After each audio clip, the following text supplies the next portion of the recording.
The bill that's in there now, or that she's going to modify, will allow you to have at least a 90-day grace period, in which case you won't have to get re-fingerprinted. Okay. We have some other cleanups that will be going on in general.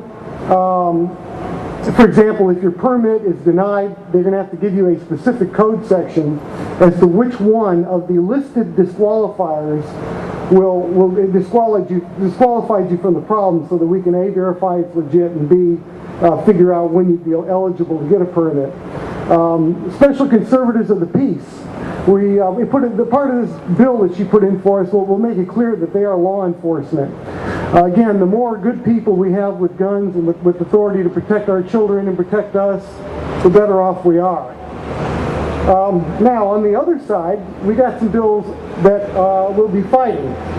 One, of course, just got creamed in the Crime Commission, and that's the so-called gun show loophole, which we all know is nothing but a registration scheme.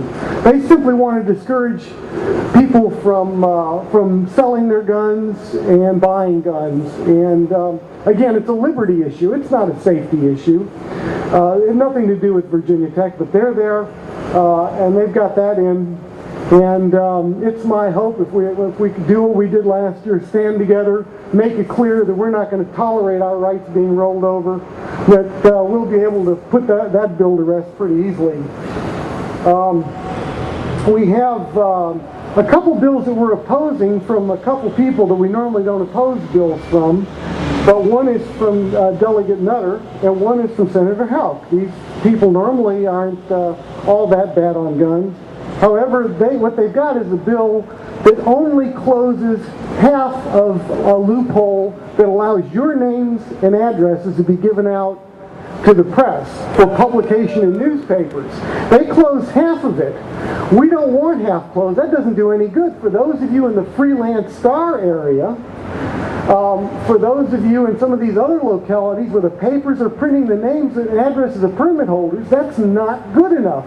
We have lives at stake here. We have people that have permits who have had very real threats against their lives. This could be spouses who have threatened to kill them.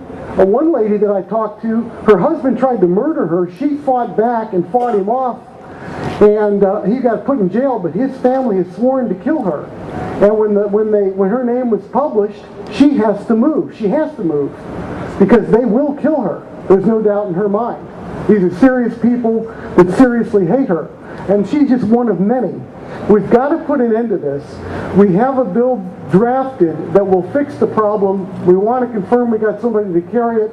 As soon as we do get a confirmation, I'm going to need you guys to make it just as clear as we did when the Roanoke Times published our list. There was a huge outroar that made that anti-gun paper back way off. In 3 days, they got rid of all of that, and everything was gone under the tremendous tidal wave.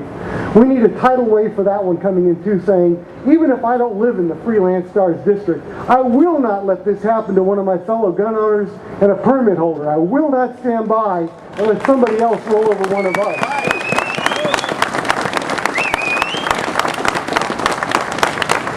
VCDL has always had the NATO doctrine. That is, an attack on one gun owner is an attack on every gun owner. An attack on one gun is an attack on all of our guns. Take a shotgun away from a hunter, and you're taking a gun away from a handgun owner. And those that hunt need to take the same attitude. If they don't use a handgun, they better darn well protect those that do. If we don't stand together, there'll be nobody else standing with us.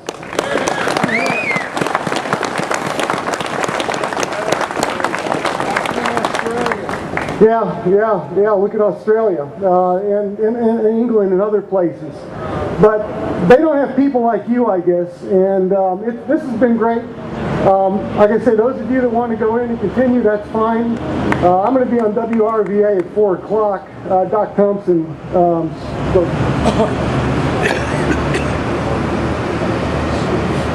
Okay, also, a few of you that may have a few minutes, maybe you've already seen your reps.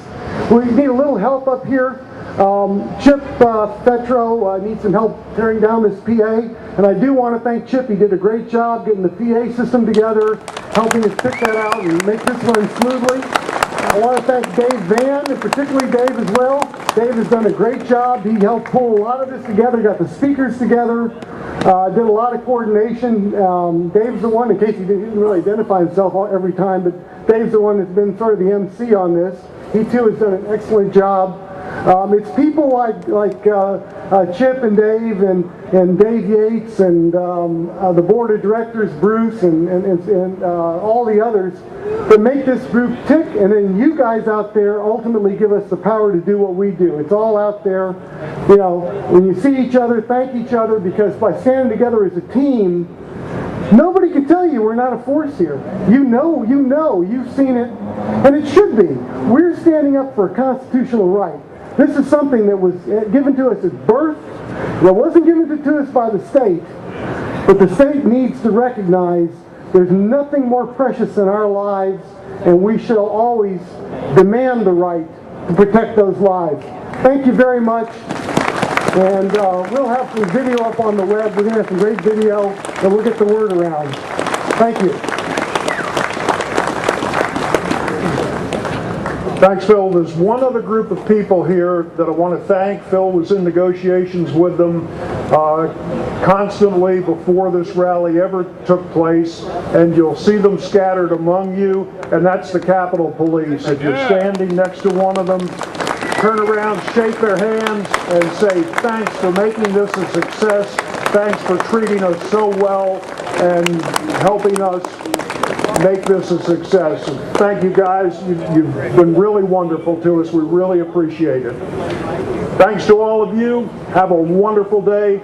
Go back inside the lobby. Maybe I'll write something on the shared freedom.